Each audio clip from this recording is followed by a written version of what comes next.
কিভাবে গণেশকে সম্মান করতে পারো? মুহাম্মদ সাল্লাল্লাহু আলাইহি সাল্লাম যখন কাবা ঘরের ভিতরে প্রবেশ করলেন, তার হাতে ছিল একটা লাঠি দিয়ে মুহাম্মদ সাল্লাল্লাহু আলাইহি সাল্লাম কাবা ঘরের যত মূর্তি ছিল সবকে ভেঙে খান খান করে দিলেন, সবকে ভেঙে চৌচির করে দিলেন, চূর্ণ বিচূর্ণ করে দিলেন। আর বলছেন, জাল হক এসেছে সত্য, ওয়াজাকাল বাতিল চলে গেছে মিথ্যা, ইন্নাল বাতিলা নিশ্চয় মিথ্যা, কানা জাহুকা চিরদিন মিথ্যা। এই বলে মুহাম্মদ সাল্লাল্লাহু আলাইহি সাল্লাম কাবা ঘরের 360টি মূর্তিকে ভেঙে খান খান করে দিলেন, ভেঙে চৌচির করে দিলেন। আলী রাদিয়াল্লাহু তাআলা আনহুকে ডেকে বলেন, আলী লা তাদু তিমসালান ইল্লা তামাসতাহু ওয়ালা কাবরান মুসরিমান ইল্লা সাওয়াইতাহু। আলী, আরবের বুকে, মদিনার বুকে যত উঁচু কবর আছে, যত ছবি মূর্তি আছে, আলী সমস্ত ছবি মূর্তিকে ভেঙে খান খান করে দাও, সমস্ত মূর্তিকে ভেঙে চৌচির করে দাও। আলী রাদিয়াল্লাহু তাআলা আনহু মুহাম্মদ সাল্লাল্লাহু আলাইহি সাল্লামের কথা শুনে মদিনার বুকে, আরবের বুকে যত উঁচু উঁচু কবর ছিল, যত মূর্তি ছিল, যত ছবি টাঙানো ছিল, সব ছবি মূর্তিকে ভেঙে খান খান করে দিলেন।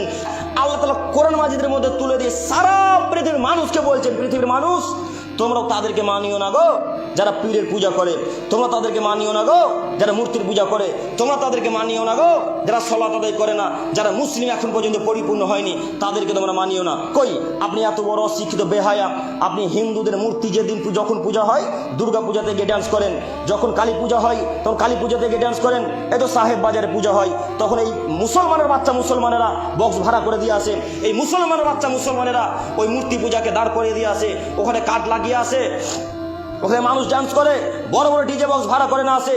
কা পুরুষের বাচ্চা, কা পুরুষ, তোমাকে যদি আমি অশিক্ষিত বাচ্চা অশিক্ষিত প্রমাণ করতে না পারি, তোমাদের জাতির সামনে তোমাদের এই কবিরাজ বলে কোনোদিন বক্তব্য রাখবো, তোমাকে আজকে বলে গেলাম, তুমি কিভাবে জাতি তাদের এই মূর্তিকে সম্মান করতে পারো, তুমি কিভাবে দুর্গাকে সম্মান করতে পারো, তুমি কিভাবে কালীকে সম্মান করতে পারো, তুমি কিভাবে গণেশকে সম্মান করতে পারো?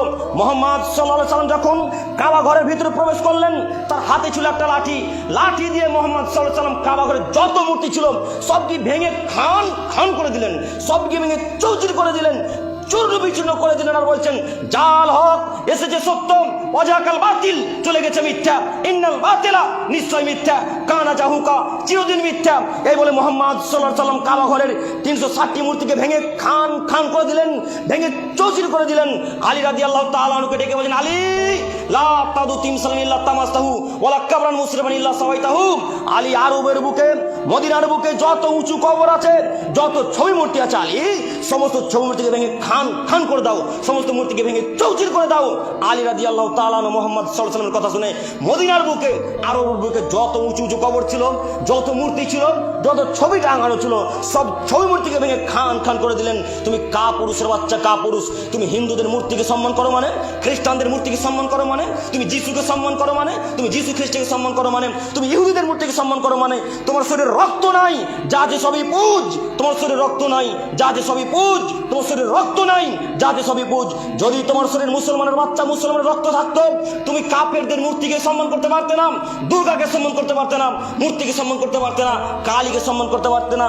যেই মূর্তিকে মুহাম্মদ সাল্লাল্লাহু আলাইহি সাল্লাম ভেঙে চৌচির করে দিলেন, সেই মূর্তি তুমি উদ্বোধন করতে চাও? কা পুরুষ, তোমার মাথাতে তো বিদ্যা না জানি বুদ্ধিও কি নয়।